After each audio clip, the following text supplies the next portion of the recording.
إياك نعبد وإياك نستعين اهدنا الصراط المستقيم صراط الذين أنعمت عليهم غير المغضوب عليهم ولا الضالين آمين.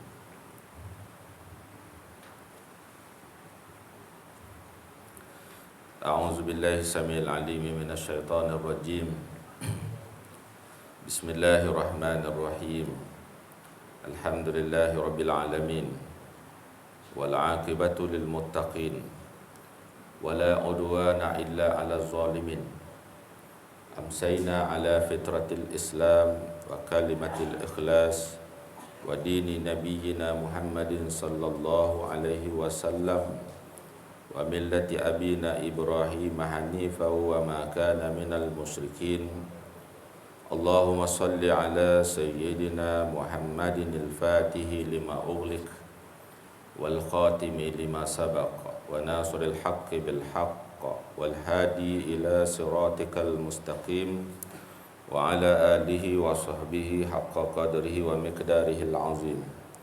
رب اشرح لي صدري ويسر لي أمري واحلل عقدة من لساني يفقه قولي. ربي يسر ولا تعسر ربي تمم بالخير برحمتك يا أرحم الراحمين. سبحان الله وبحمده عدد خلقه ورضا نفسه وزنة عرشه ومداد كلماته.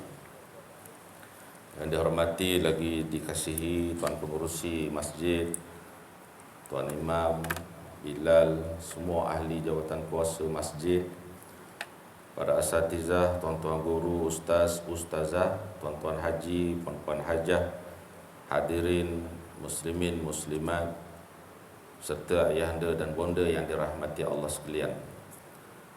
Apa khabar semua malam ni? Alhamdulillah. Pertamanya, marilah sama-sama kita merafakkan setinggi-tinggi rasa syukur kehadrat Allah Subhanahu wa Ta'ala kerana pada malam ini untuk kesekian kalinya kita dapat berhimpun dalam majlis yang insya-Allah mudah-mudahan diberkati dan dirahmati oleh Allah Subhanahu wa Ta'ala.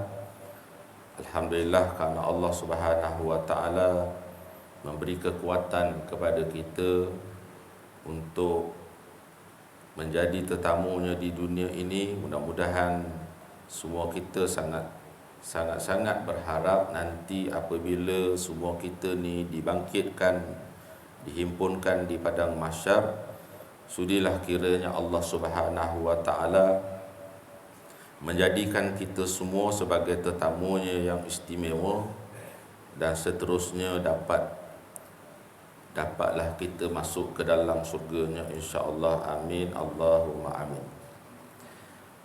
Pada malam ini insya-Allah kita nak baca berkaitan dengan tajuk iaitu penyakit lidah.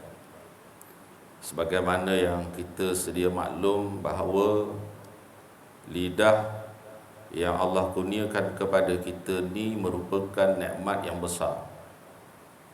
Maka semua kita bertanggungjawab untuk mensyukuri kurniaan nikmat lidah yang Allah berikan kepada kita, iaitu dengan cara kita menjaga lidah kita daripada melakukan perkataan-perkataan yang tak baik. Itu cara untuk mensyukuri nikmat lidah yang Allah kurniakan kepada kita. Penyakit lidah ni amat banyak sebagaimana yang disebutkan oleh pengarang Imam Ahmad Ibn Qudamah Al-Maqdisi rahimahullah. Malangnya hati merasa seronok apabila melakukannya kerana adanya dorongan dari tabiat dan naluri manusia itu sendiri. Mendiamkan diri merupakan satu-satunya jalan menyelamatkan diri dari bahananya. Kita mulakan perbincangan ini dengan menyebut kelebihan sifat mendiamkan diri terlebih dahulu. Okey. Makna diam tu lebih selamatlah, tapi dalam kalangan masyarakat kita kalau diam, orang kata diam sangat dia ni, kan? Tak ada modal nak menyembang dengan dia pasal dia ni tak banyak mulut. kan. Sedangkan sebenarnya bila dia tak banyak bercakap, itulah yang selamat. Tak banyak bercakap, selamat dia daripada terjerumus dalam melakukan perkara-perkara yang menyebabkan jadi dosa. Dosa dia kepada Allah, dosa dia kepada manusia. Baik, mendiamkan diri akan menjadikan perhatian seseorang itu tertumpu ke arah kebaikan dan melapangkan mindanya. Sebagaimana yang disebutkan oleh Nabi sallallahu alaihi wasallam, "May yatman lima baina lahyaihi wa ma baina rijlaihi admanu lahul jannah." Sesiapa yang boleh menjamin kepadaku, kata Nabi, bahawa dia boleh memelihara anggota yang ada di antara dua tulang rahangnya, yakni lidah.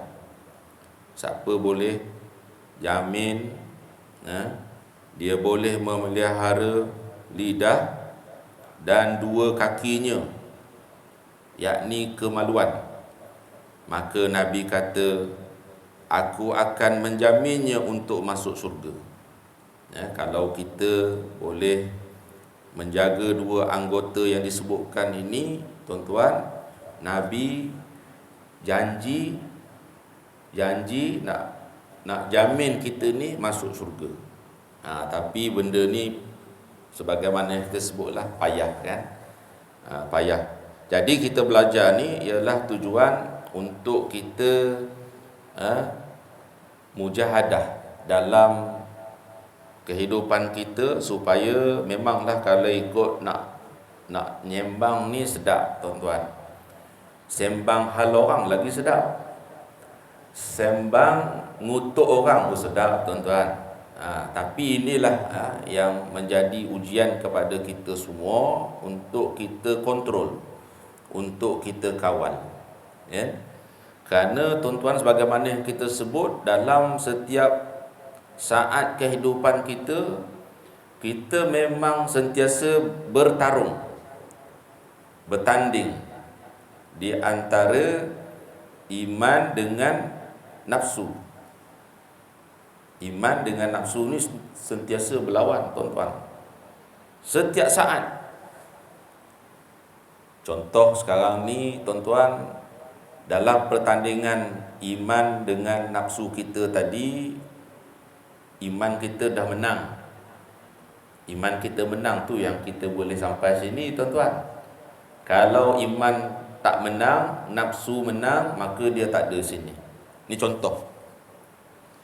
Tapi bukanlah bermaksud bila nafsu kalah, iman menang, maka nafsu biarkan kita. Dah menang kan?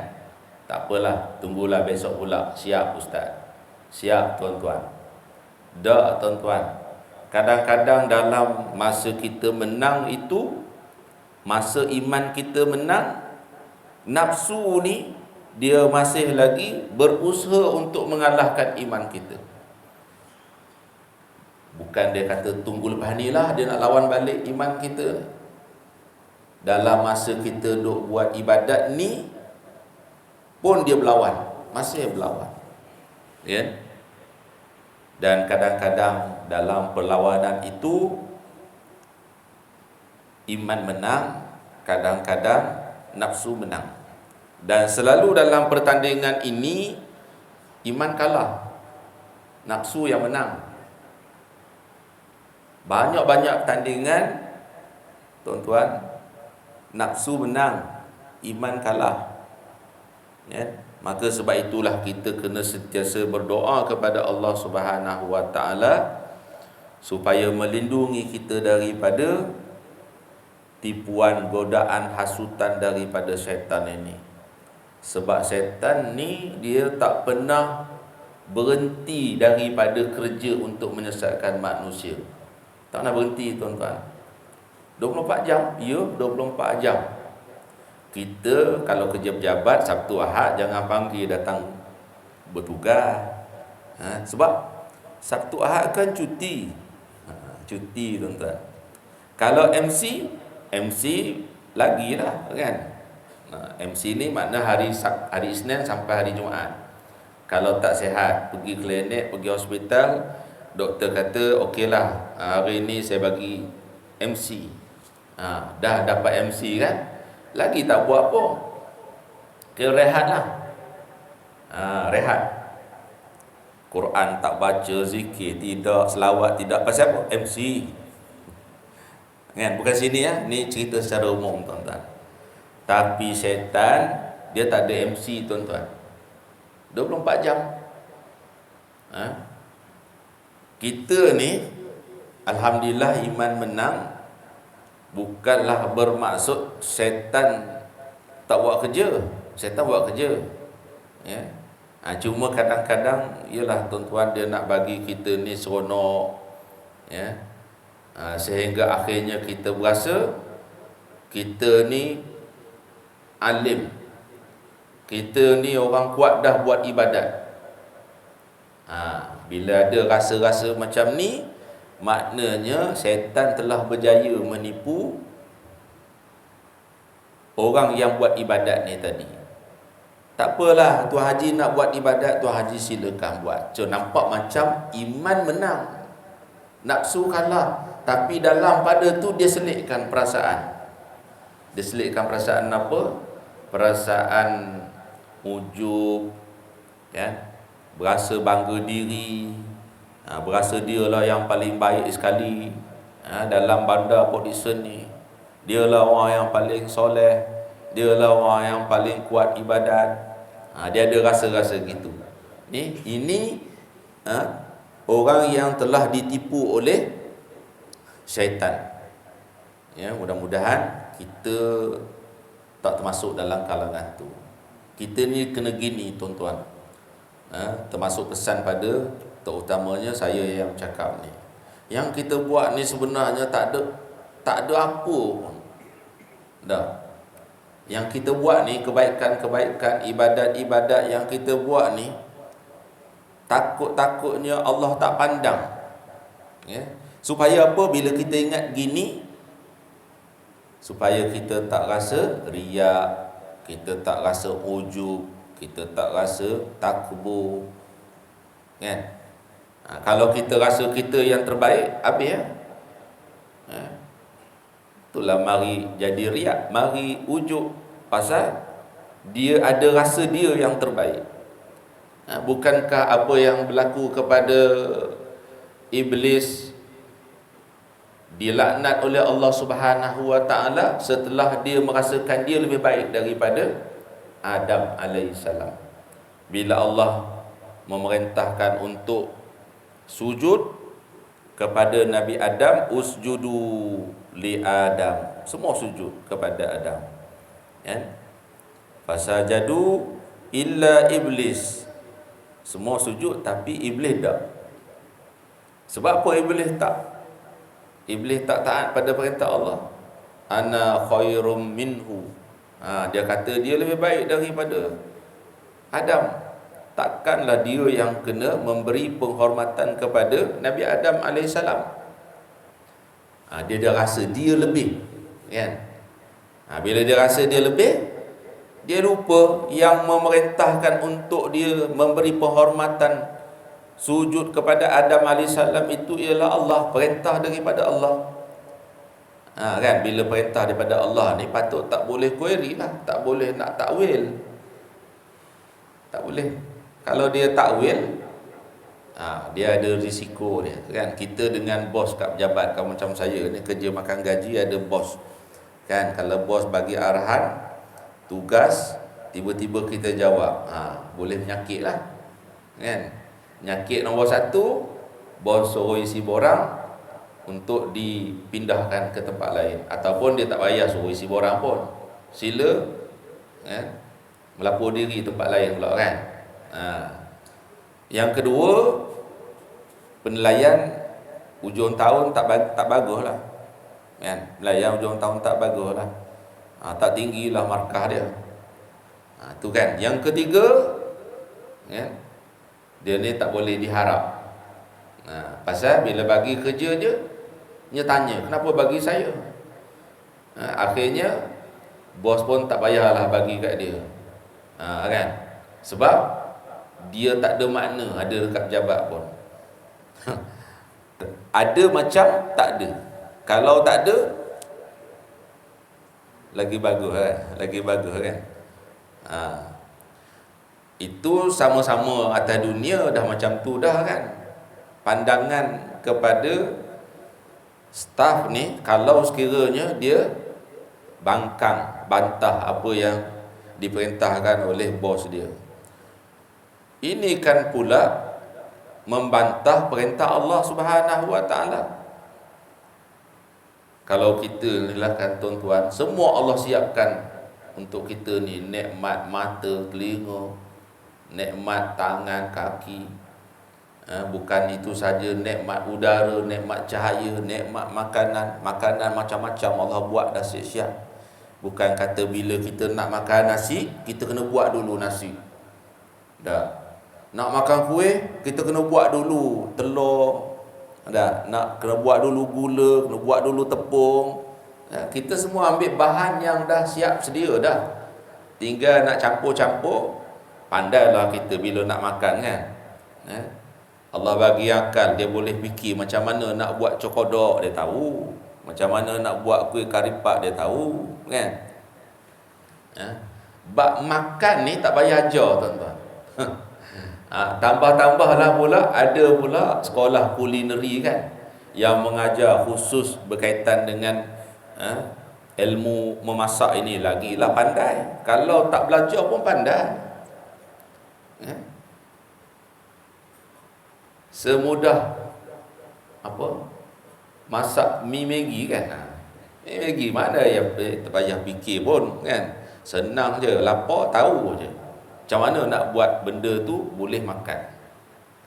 Kita ni sekarang, terutamanya kita orang lelaki ni, pasal ada isteri kan, ada isteri, jadi kita tak cara mana nak buat makanan tu kan. Kita tahu makan siap kan, isteri yang buat, dia siap, dia panggil ya. Tapi kalau tak ada isteri, pandai kita tuan-tuan, masing-masing masakan apa tak pandai. Nasi goreng, ikan goreng, semua boleh tuan-tuan ya. Dah. Tapi sebab ada isteri, kita tak tunjuklah bakat pandai masak ni. Kita simpan bakat kita tu, biarlah kat isteri. Nanti sekarang banding-banding pula kan. Abang masak sedap, isteri masak tak sedap. Jadi sekarang ni kalau sedap, isteri juga. Kalau tak sedap pun, isteri juga kan. Cumanya walaupun isteri masak tak sedap, kena puji juga kan. Hak masa sedap lagilah kena puji. Ni tidak, kadang-kadang masa sedap makan 2-3 kali nambah, haram tak puji. Tapi kalau tak sedap, maki hamun selalu. Ni bukan kat sini, tempat lain. Bukan kat sini ni tempat lain. Baik. Jadi itulah maknanya kita kena rasa kita ni yang kita buat apa-apa ibadat pada Allah ni sikit sangat. Nak banding dengan orang-orang soleh, apatah lagi dengan orang yang Allah angkat jadi wali dia, apatah lagi dengan tabi'in, sahabat-sahabat. Nak boleh sampai kat Nabi tu, apa yang kita buat ni sikit je tuan-tuan. Jadi bila sikit tak padan nak khabar kat orang. Buat malu mata je. Benda macam tu pun nak cerita ke? Ya. Alhamdulillah ustaz, saya sedekah hari ni. Berapa banyak sedekah? RM1. Allah, RM1 ni tak payah khabar kat orang lah kan. Contoh macam tu lah tuan-tuan. Alhamdulillah ustaz, saya baca Quran hari ni. Berapa muka surat baca? Adalah sebaris tak payah cerita kat orang tuan-tuan kan. Kalau misal kata 1 juzuk, bolehlah nak cerita. Tapi kalau nak cerita tu tujuan nak bangga, tak boleh juga. Tapi kalau cerita, saya alhamdulillah 1 juzuk Quran ni sebab nak bagi tu tasjid, menggalakkan kepada sahabat-sahabat kan, supaya ikut jejak dia. Tengok dia lagi tua, mata pun tak apa nak nampak, badan pun tak berapa nak segar, sakit pinggang, sakit lutut. Dia cerita dekat kita, sehari-hari satu juzuk. Tak boleh jadi kita ni. Kita makan tongkat Ali Mahkota Dewa lagi, telur suara masak 3 biji tiap-tiap pagi. Contoh kan, mata pun kan 1 kilometer tak ada masalah, tak payah pakai spek kan. Kalau berlari setakat 8 kilometer ni senyum je, tiba-tiba baca Quran sebahagian. Macam itulah maksud dia kan. Banding dengan yang hak tua ni tadi, mata tak apa nampak, pinggang pun sakit, lutut pun kalau duduk nak bangkit orang lain 2-3 orang tolong angkat, nak boleh berdiri balik. Tiba-tiba yang macam ni boleh baca Quran 1 juzuk, hak kita hak sihat apa semua ni tak malu ke? Contoh macam tu tuan-tuan kan. Jadi kalau dia cerita tu tujuan nak memberi galakan kepada kawan-kawan dia supaya kalau boleh sehari-hari Quran ni baca 1 juzuk lah. Contoh dia sekurang-kurangnya. Tapi tak apalah kalau misal kata dia dah baca Quran, dah mengekali bacaan pada setiap hari, tak kisahlah. Sebaris pun tak apalah kan. Orang baca sebaris itu kan lebih baik daripada langsung tak baca Quran kan. Sebaris, alhamdulillah hari itu dia sempat sebaris, lebih baik daripada langsung tak baca Quran. Sebab ramai tuan-tuan yang setiap hari tak baca Quran. Dia ni antara yang Allah pilih untuk baca Quran walaupun sebaris. Yang baca dah 1 juzuk, alhamdulillah, syukur Allah bagi rezeki, bagi luang masa pada dia, walaupun dia ni sibuk dapat baca Quran sampai 1 juzuk sehari-hari, alhamdulillah. Macam itulah kan. Nak bangga pun tak padan kan. Sebab 1 juzuk tak padan, tapi nisbah 1 juzuk sehari itu banyaklah banding dengan orang yang baca sebaris. Gitu. Baik. Seterusnya dalam hadis yang lain Rasulullah sallallahu alaihi wasallam bersabda, la yastaqimu imanun abdin hatta yastaqima qalbuhu wa la yastaqimu qalbuhu hatta yastaqima lisanuhu. Maksud dia, iman seseorang hamba itu tidak akan betul sehingga hatinya betul. Kalau hati busuk kan, hati ni penuh hasad, dengki, tak betul iman dia. Sehingga betul hatinya. Hati pun kalau sekiranya lisan dia tak betul, hati pun tak betul kan. Sebab tu kalau orang cakap saya ni mulut je gini kan, tapi hati saya baik, tipu tuan-tuan.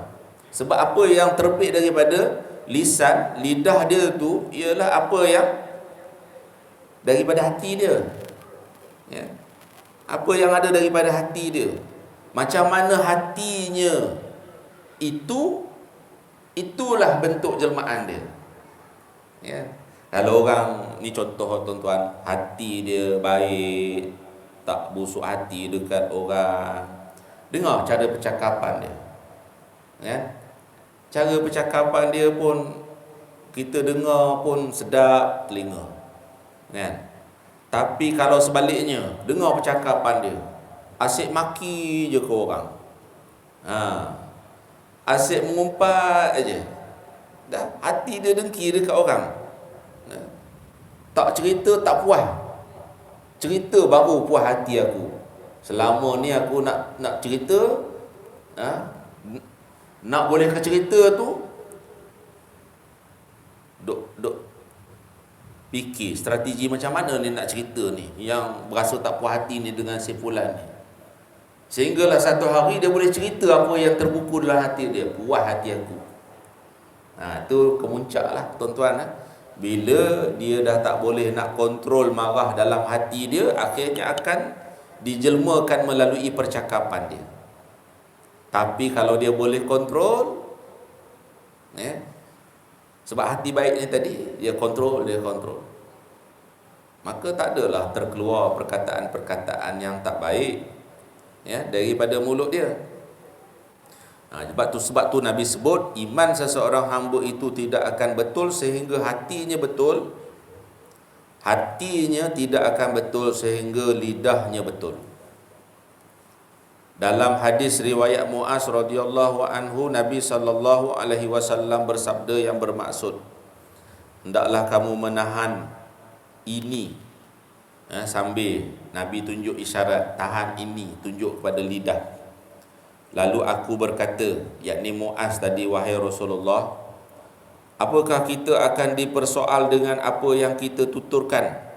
Muaz tanya dekat Nabi, ya Rasul, apakah apa yang kita tutur ni Allah akan tanya?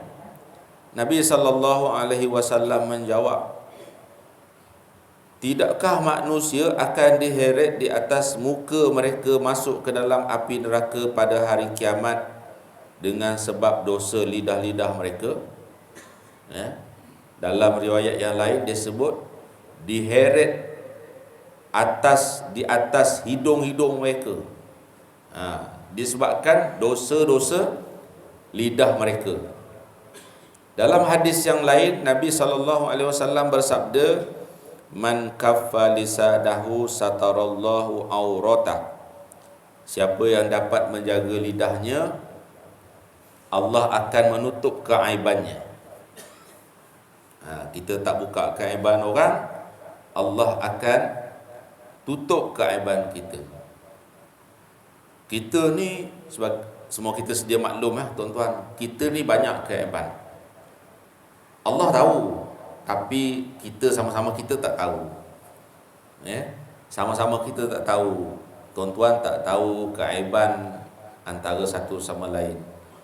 Ustaz tak tahu keaiban tuan-tuan semua. Sebab tu bila kita tak tahu ni, kita boleh jadi saling sayang menyayangi, hormat menghormati antara satu sama lain. Itu apa? Hikmah dia bila kita tak tahu keaiban antara satu sama lain. Bayangkan kalau kita tahu keaiban sahabat-sahabat kita ni, tak teringin dah kita ni nak hormat pada dia. Nak hormat pada dia buat apa? Dia ni orang banyak keaiban. Kalau tuan-tuan tahu keaiban ustaz, tak ingin dah nak dengar kuliah ustaz ni. Macam itulah kan. Nak buat apa dengar kuliah ustaz ni? Ustaz pun macam-macam keaiban dia. Tapi sebab tuan-tuan tak tahu, itu yang boleh duduk dengar alhamdulillah. Kalau tuan-tuan tahu keaiban, ustaz buka kitab, semua lari. Ustaz tengok, mana tak ada ramai. Tak ada ramai. Mana pergi belakang ni?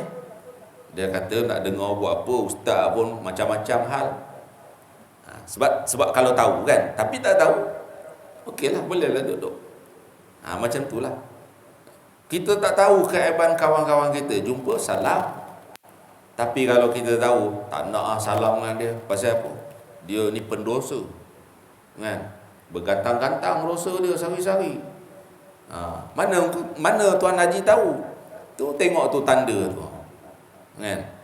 Nampak tanda pada dahi, pada telinga, pada mata, kan? Itu hikmah Allah tak bukakan keaiban kita. Maka sebab itulah semua kita ni tuan-tuan, sedapat mungkin untuk tidak mendedahkan keaiban orang lain. Jagalah, selagi boleh jaga, kan? Kalau rasa benda tu kita tak payah cerita, padahlah setakat kita. Mudah-mudahan Allah akan tutup keaiban yang ada pada diri kita juga. Ibn Mas'ud radhiyallahu anhu berkata, tidak ada sesuatu pun yang paling lama perlu dipenjarakan selain daripada lidahku sendiri. Abu Darda radhiyallahu anhu pula berkata, berilah kesaksamaan antara kedua telinga dan mulutmu. Ya, apa maksud dia kat sini? Allah jadikan kita ada dua telinga, satu mulut. Kan? Dua telinga, tapi mulut satu. Sebab apa? Sebab nak suruh kita ni dengar lebih banyak daripada bercakap. Itulah kesaksamaan. Kesaksamaan antara kedua telinga dan mulut. Kalau mulut kita banyak, tuan-tuan, hak mulut satu ni pok pek tak berhenti dah. Kalau mulut dua kan, berlawan bercakap pula. Mulut satu dengan mulut dua, dia tak ngam, dia bergaduh. Kan, susah kita nak cakap. Tapi telinga alhamdulillah dia mendengar, kan. Tak adalah kiri telinga kanan dengar, telinga kiri tak mau dengar. Awak dengarlah seorang, aku tak mau dengar, dia kata, kan. Tak ada. Kita kalau dengar dua-dua, tuan-tuan. Okey. Penyakit percakapan. Ni adalah ada banyak, tapi kita sebut beberapa setakat yang sempat pada malam ni, iaitu yang pertama, bercakap perkara yang tidak bermanfaat. Ni banyak sangat, tuan-tuan. Kan? Ni bukan nak kata siapa-siapa. Ni kita bila sebut gini ni, tengoklah pada masing-masing, termasuk ustaz yang bercakap sama. Ya. Dalam sehari-hari tu, cuba cek tengok berapa banyak percakapan yang tidak bermanfaat daripada yang bermanfaat. Ya. Kita ada anak, memang insya-Allah banyak, tuan-tuan, percakapan yang bermanfaat. Kita tengok anak kita buat benda tak betul, kita nasihat dia, itu bermanfaat. Kita tengok pasangan kita, suami ke isteri ke, antara satu sama lain ni, kalau buat benda yang tidak bermanfaat, kita nasihat, itu bermanfaat. Ya. Kita baca Quran, kita berzikir, kita berselawat, tasbih, tahlil, itu bermanfaat. Kita jumpa kawan, kita doakan dia, kan? Itu bermanfaat. Kita tengok alam, kita pun Masya Allah, Subhanallah, Alhamdulillah, lantas untuk menyebutkan apa pujian-pujian kepada Allah Subhanahu Wa Taala, kan? Itu bermanfaat. Bukan bila tengok alam cantik, bapak cantiknya, kan? Kita ni orang Melayu gitulah, tuan-tuan. Kalau cantik, cantiknya, kan, macam itulah. Ya. Dia Arab ni kalau dia tengok satu-satu situasi, dia akan sebut terus, Subhanallah, Alhamdulillah. Kalau dia jumpa pun, dia akan ucap dulu apa? Hayakumullah, baik untuk sahabat-sahabat dia, kan? Bi khair, Alhamdulillah, bi khair. Kalau jumpa mesti dia tanya, kaif halak? Kaifa haluka? Bagaimana keadaan kamu? Alhamdulillah, bi khair. Masya-Allah, tabarakallah, barakallah, kan? Itulah tak berhenti keluar daripada mulut-mulut. Tapi kalau orang Melayu ni dia lain. Bereh, kan? Bereh je. Apa yang bereh kan? Kalau sebelah-belah pantai timur faham, kalau dia nak apa tu, ya. Semua dia akan mulakan dengan bapak cantiknya. Bapak cantik tu maknanya cantik betul lah, tuan-tuan. Tapi ada dapat manfaat apa-apa tak? Tak ada, tuan-tuan. Ya, yang manfaat ni hak kita buat dapat pahala. Itu manfaat. Kalau hak yang kita buat tapi tak ada pahala, itu tak ada manfaat lah. Ya. Sesiapa yang benar-benar mengetahui kepentingan ataupun nilai masa hayatnya di dunia dan meyakini bahawa itulah sahaja modal yang ada padanya sebagai bekalan hari akhirat, tentulah dia tidak akan menghabiskannya kepada perkara-perkara yang tidak berfaedah. Kita hidup sekejap je, kan? Jadi sementara kehidupan kita yang sementara ni, kita nak manfaatkan semaksimal mungkin masa-masa yang sedikit ini dengan melakukan perkara-perkara yang bermanfaat. Dia kena ingat gitu. Kesedaran inilah yang memberikan kekuatan kepada seseorang untuk menahan lidahnya daripada bercakap perkara yang tidak berfaedah. Ya. Nyembang tak berhenti. Tengok daripada banyak perkataan dia sembang tadi, banyak mana manfaat. Ya. Kadang-kadang tak ada apa pun tuan-tuan. Sembang kosong. Kita panggil bual kosong je kan. Bual-bual kosong. Bual kosong tak ada makna lah. Habis 2-3 jam nyembang je kan. Tak berhenti, ngok-ngek. Ada selagi tak tidur lah. Tak berhenti nyembang. Tapi bila kita detailkan butiran perbualan ni tadi, tak ada satu pun yang bermanfaat. Kalau orang lelaki duduk sama orang lelaki, contohnya sembang, hai perempuan tu, perempuan ni kan. Perempuan pula contohnya gitu juga kan. Kalau dia duduk sama orang perempuan, dia nyembang orang lelaki tu, lelaki ni, suami orang tu, suami orang ni, kan. Habis 3-4 jam. Mula-mula sembang 10 minit tu semua baik. Lepas pada 10 minit tu dia dah lain dah. Dia ada tambah-tambah kan. Akhir sekali ngutuk. Mengutuk tuan-tuan condemn orang tu, condemn orang ni, orang lain semua tak okey, yang okey dia je. Na'udzubillahi min zalik. Okey, jadi sebab itulah dia suruh kita ingat tempoh masa kita duduk dekat dunia ni sekejap. Kalau ingat macam tu, kita akan ada kekuatan untuk tidak mensia-siakan masa kita, perkataan kita bercakap perkara yang tidak berfaedah. Orang yang melupai Allah kerana sibuk dengan perkara yang tidak berfaedah, seumpama seorang yang mampu mengambil permata di hadapannya, tiba-tiba dia hanya mengambil tanah-tanah liat. Ada dah permata depan dia, tapi dia ambil tanah liat. Itulah satu kerugian usia yang amat besar. Dalam satu hadis, Nabi SAW bersabda, min husni islamil mar'i tarkuhu ma la ya'ni. Antara tanda kesempurnaan Islam seseorang ialah dia meninggalkan apa yang tidak berkenaan dengannya. Yang tak berkaitan dengannya, dia tak ambil, dia tak buat. Dia tak menghabiskan masa yang bukan berkaitan dengan dia. Ini kadang-kadang dia terbalik kan. Habis masa dia duk fikir harta orang. Habis masa dia duk fikir kehidupan orang. Kehidupan dia macam tu juga.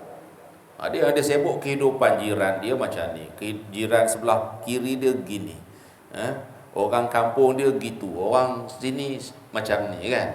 Habis masa dia duk mikir masalah orang. Dia bukan sahaja cerita hal-hal orang kan. Hal-hal orang ni termasuklah anak dia kan, harta dia, kerja dia, tak berkaitan dengan dia, habis masa, rugi. Jadi kita ni selamatnya tuan-tuan, kita duk fikir macam mana cara kita nak bawa ahli keluarga kita ni masuk syurga. Macam mana cara kita ni nak supaya anak-anak kita semua jadi anak yang soleh, anak yang soleha. Duk bincang suami isteri, tanya pandangan isteri. Kita ni kena susun aktiviti apa ni dalam keluarga kita ni, supaya anak-anak kita ni jadi anak yang soleh, anak yang soleha. Untuk kita, ibu bapa ni, kita kena buat apa sebagai contoh tauladan kepada anak-anak kita. Sebab anak-anak ni, kalau nak suruh dia buat, ibu bapa dulu kena tunjuk contoh kan. Suruh anak mengaji, mak ayah tak mengaji, tak jadi.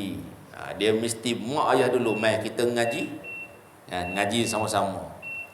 Mari kita dengar ni bacaan apa, sahabat-sahabat, isteri-isteri Rasul, contoh kan. Baca kisah-kisah Nabi, mari kita duduk, mungkin ambil masa 10 minit, baca je tuan-tuan kan. Macam yang sahabat-sahabat kita daripada kumpulan tabligh tu, dia duk baca fadilat amal, fadilat solat, fadilat itu ini, dia baca je kan. Ada berkah dia. Ialah kitab tebal-tebal tuan-tuan. Kalau kita nak baca seorang-seorang ngantuk, tak ada sebaris kan. Jadi ambil kitab tu, mai kita duduk, kita baca seorang sikit. Abah baca semuka, mak baca semuka, abang long baca semuka. Dah 3 muka surat tuan-tuan. Lamanya habislah kitab tu kan. Macam itulah cara tuan-tuan kehidupan dalam keluarga ni. Makna kalau ada kitab, kalau kita baca seorang, kita je yang dapat. Tapi sekarang ni kita nak semua ahli keluarga kita dapat. Semua ahli keluarga kita dapat. Isteri dapat, anak-anak dapat. Dan mudah-mudahan dengan sebab program taklim tu, hak kita sebut taklim tu kan, pengajaran ringkas, dengan kita membaca kisah-kisah sahabat, kisah-kisah orang-orang soleh, kelebihan-kelebihan amal ibadat itu akan menjentik hati semua dalam kalangan ahli keluarga ni untuk jadi orang yang suka nak buat kebaikan ni. Itulah yang kita harapkan. Okey, itu satulah yang kita sempat di antara penyakit percakapan, iaitu banyak bercakap perkara yang tidak bermanfaat. InsyaAllah kita akan sambung lagi di antara percakapan, penyakit-penyakit percakapan yang lain pada masa yang lain. Mudah-mudahan andainya ada izin daripada Allah Subhanahu Wa Taala. Terima kasih atas perhatian tuan-tuan. Minta maaf andainya ada bicara saya yang tersilap, terkasar, tidak santun sehingga melukakan hati tuan-tuan. Mohon dimaafkan. Wallahu alam. Sekian. Assalamualaikum warahmatullahi wabarakatuh. Bismillahirrahmanirrahim. Alhamdulillahirabbil alamin, wassalatu wassalamu ala asyrafil anbiya'i wal mursalin wa ala alihi wa sahbihi ajma'in. Rabbi zidna ilman warzuqna fahman bi rahmatika ya arhamar rahimin. Alhamdulillahirabbil alamin.